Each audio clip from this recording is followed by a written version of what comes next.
All right, guys. Mic check, 1 2 1 2. All right, good morning. Happy Media Day. Up first, we have Mr. Shane Burgos and Jonathan. Will you please get us started? Just 1 second, John. 1 second, Jonathan, just kidding. It's too high.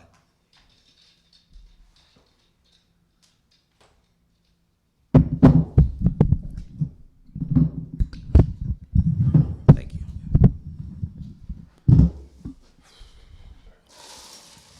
Good. Good enough. Yep. All right, Jonathan, let's go. Shane, only one time in your career have you lost 2 fights back to back. How are you able to, after a loss, bounce back and get back in there in that next fight? I mean, every fight is different. Every situation, scenario is different. Looking at the last fight, took a lot away from that, but focusing fully on this one right here. And it was cool to have my date already booked from the before I even fought my last fight. Just having that booked and being able to get that bad taste out of my mouth going into this one, I let that shit go completely and focused fully on Yamamoto. Awesome. Thanks for your time, man. Good luck. It's Friday. Thank you. Marty. Hey Shane, this is your boy Amadi. What's up, bro? I was speaking to you a little bit earlier in the week about Yamato and what you thought of him. How does his toughness play into this fight? I mean, his toughness plays into the fight because, I mean, the main thing that I think about is the fact that I basically need that quick six or that second round finish. So his toughness is definitely in my head. I mean, I gotta take this guy out, and him being tough to take out is definitely gonna play a factor into it. But at the end of the day, I think I'm better than him everywhere. So my primary goal is to get that quick six.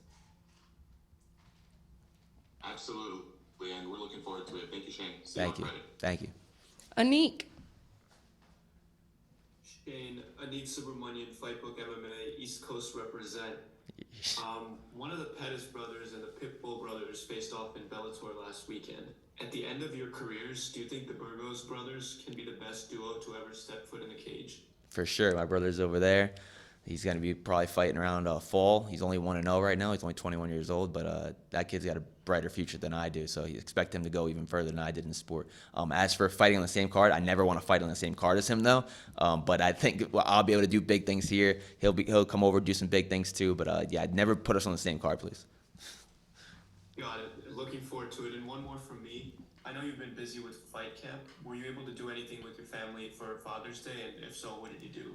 Yeah, I just got to spend time with them. That was awesome. I ended up coming to Atlanta late on Sunday, so I did have to leave Father's Day, but I got to spend the whole morning with them, had breakfast with them, went to my in-laws' pool, spent the most of the day with them. So can't wait to get back. I'm having my third daughter really soon, any day now, so I'm leaving. As soon as the fight's done on Friday night, I'm leaving Saturday morning, getting back home, making sure I'm there for the upcoming arrival of my next baby girl. Well, congratulations, Sam. Looking forward to seeing you compete on Friday. Thank you. Corey Newman. Hurricane Shane, what's going on, my man? Dale How's it State, New going? York representative here. Yeah, let's go. How's fight week been going? It's been great. It's been absolutely awesome. It's been smooth. My first time in Atlanta. It's a beautiful city. I'm loving it. I actually got an Airbnb a little bit away from the hotel just to get away and focus more on myself, but it's been absolutely amazing. Good. So your UFC schedule, you never fought on 8 weeks notice back to back. I know it's very hard to do.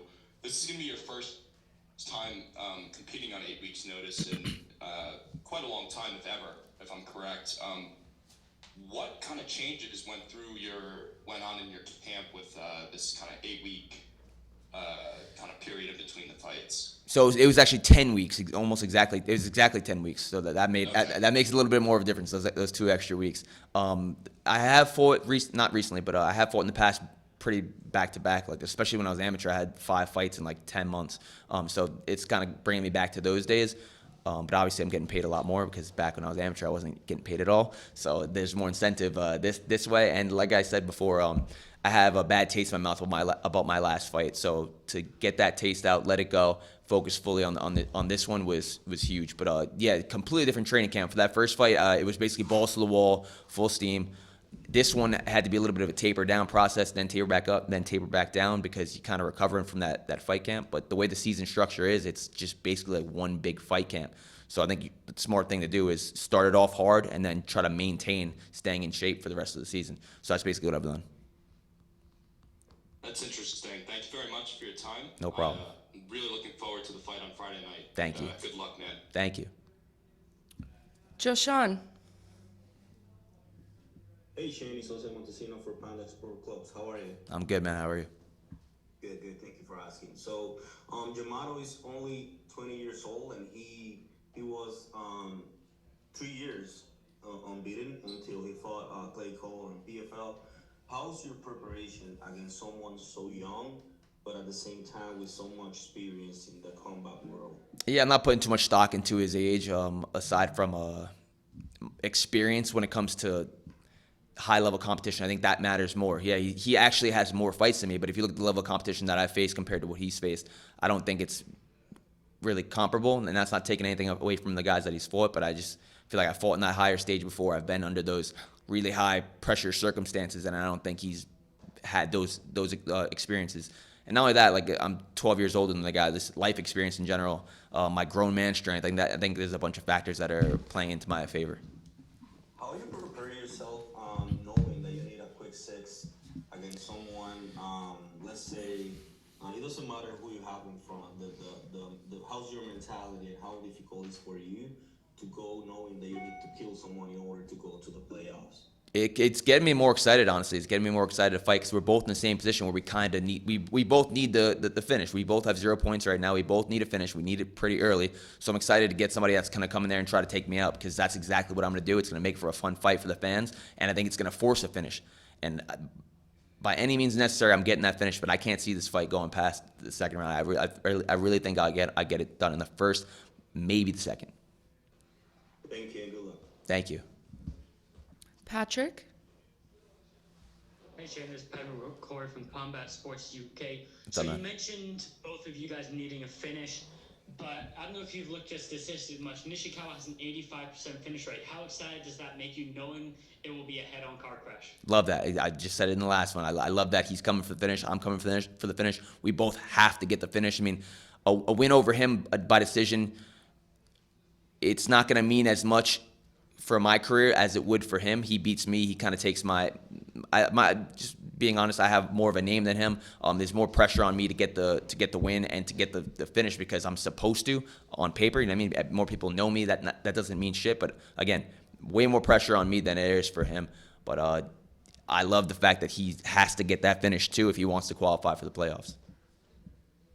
And something that maybe slipped under the radar as of late, this card you're sharing it with a teammate of yours, Solomon Renfro. How excited are you for that, and how good is it, having a teammate who's also fighting, also weight cutting in this fight week? Yeah, it's cool. Super short notice, but kid's been ready. He's been ready for the big show for a while. He's in shape. He's ready to go. Super explosive. I'm super excited for his debut, and you guys aren't going to want to miss that. He's the third fight on the card, but it's going to be a fucking banger. And obviously not looking past Nishikawa, but if you win here, you get a big win. Is there an opponent in mind you'd love to meet in the playoffs? Maybe a rematch with Olivier-Aubin, Clay Collard? What are you looking at? Oh, of course I would love a rematch. Who doesn't want a rematch? And that's the one thing I like about the season structure is that the rematch is kind of in sight. Other organizations, you don't really know if you'll ever get a rematch. So obviously I would love the rematch. I would love it for 5 rounds too. But I'm not looking past Yamato. I'd be stupid to do that, especially like I said, there's way more pressure on me to get this win. I have to focus solely on this dude. I'm not worried about anybody else but him. Great, man. Looking forward to it. Thank you. Gavin. Hi Shane. What's up, man? How eager are you to show your full ability in the cage since obviously your last fight was very frustrating for you? Oh, I'm super eager. I can't wait to get that bad taste out of my mouth, fix the fucking wrongs, get back to the winning ways. And do you change anything in training now that the PFL is kind of Yeah. more Yeah. geared towards first round finishes? Yeah, I mean, the training's been a completely different camp than the last one. The last one was just, I treated it like a regular camp. This one is going right back into the camp, so I had to taper it down a little bit and try to maintain being in shape instead of trying to ramp it up to get into shape. So it's been more of a maintenance and more focus specifically on game planning. But then on top of that, again, talking about having to get that first or second round finish, it's been more about being a quicker starter and looking for the finish in different situations, not just on the feet or in the clinch or on the ground, just trying to find that finish and force the finish in these different positions. Okay, thanks. Good luck. Thank you. Jay Christian. Hurricane Shane Burgos, how are you, brother? I'm good, man. How are you? I'm doing all right. Jay Christian, Gary, Focus Fights. First of all, congrats on the future addition to your family. Thank I know you. that you're probably just about ready to go see your wife Yep. and, enjoy what am I trying to say? Enjoy the fruits of your labor, so to speak. Facts. But first of all, no problem, man. But first of all, when it comes down to this fight, I know that you're coming off a loss in the PFL, but have you had any time? Has your team had any time to, do a little research on Yamato Nishikawa? Of course. That's their job. They're super professional, and yes, of course. Oh, understood. And when it comes down to this fight, I know you've been saying on and on over these last 10 or so minutes that you need a quick six. You need a first round finish. Let's just say, if you do get that first round finish, do you think that the road to the PFL lightweight title and Olivier-Aubin versus Ye would be easier, so to speak? What do you mean? Basically what I'm saying is, do you think that, if you do get this quick six off Yamato, Yes. do you think that the path to the world title and $1 million would be easier for you? I don't want to say easier at all. I don't think there's no opponent that's going to be easier, but I think I'm not looking past this dude. I'm going to get the quick six.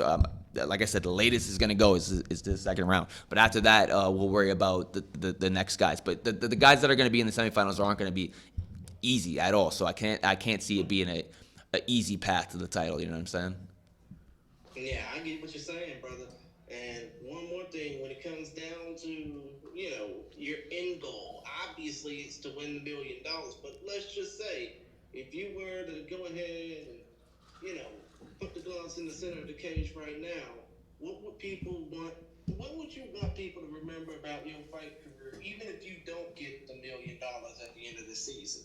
Well, I will get the $1 million within the season, but I want people to remember me as a fighter's fighter, a guy that left his heart in the cage, put his blood, sweat, and tears on the line every single time, and somebody that always gave it his all. There's no quitting me. There's no giving up in me, and I feel like I showed that in all my fights, and that's what I want to be remembered as. Understood, man. Other than that, good luck against Nishikawa on Friday night. We'll be looking forward to it. Thank you, sir. Dylan Rush, last question. My man. What's up, Shay? How you doing? What's up, bro? As you mentioned, you're in the midst of one big fight camp this season format. Heading into your second bout of the season, are you happy with your decision to enter the lightweight division as opposed to featherweight, not having to cut an extra 10 pounds prior to each bout? Absolutely. Absolutely. I hope I can curse. If I can't, I'll say absolutely, because I can't imagine doing the 45, 10 weeks and then another 10. I can't imagine it, bro. It's been a huge. I can't even say a weight lifted off my shoulder because it still sucks to cut the weight. I mean, 55 is not easy. It's easier than 45. I just don't think I can make 45 anymore. I really don't. So, of course, you're focused on this fight, but can we, is it safe to say that for the foreseeable future, maybe for the years coming, you're a lightweight from now on? Yeah, for sure. Thanks, man. Good luck. Thank you, brother. All right, Shane, thank you so much. Appreciate your time today. Thank you, guys.